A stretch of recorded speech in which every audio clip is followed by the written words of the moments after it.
Bismillahirrahmanirrahim. Assalamu alaikum wa rahmatullahi wa barakatuh. Qadrli din kardeşlerim, gaziz milletteşlerim. Qurban gayetine sınavlı saatler kalıp bora. Min sizni şuşu ılı bayram bilen ihlastan tebriklim. Nerse ul qurban gayeti?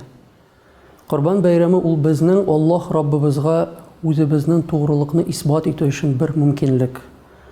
Ya'ni qurban shalib biz Alloh taolaga sonsiz egaliklari uchun rahmatlarimizni erishtira olamiz. Masalan, Qur'onda shunday bir oyat bor. Lan tanalul birra hatta tunfiqu mimma tuhibbun wa ma tunfiqu min shay'in fa innalloha bihi alim.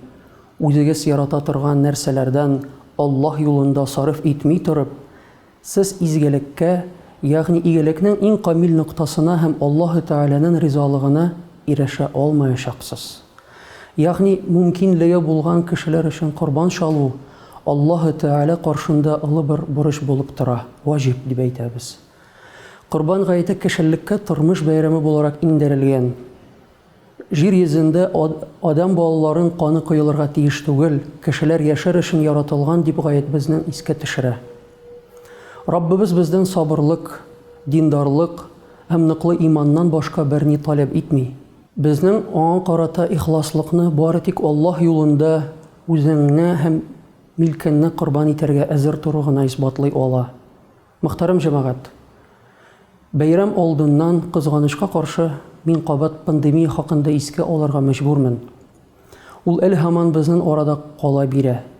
Shunga ko'ra g'oyat Tataristonda bir necha shart bilan uzashaq. Rahim etib ularni unutmag'iz. Namazga boritik bitlik ham perchatka kiyib, shaxsiy namozliklar bilan kelarga kerak. G'oyat vaqtida sotsial oraliq saqlarga da to'g'ri kelashak. Qadrli din qardoshlarım, men chin ko'ngildan sizni buyuk qurban bayrami bilan qutlayman.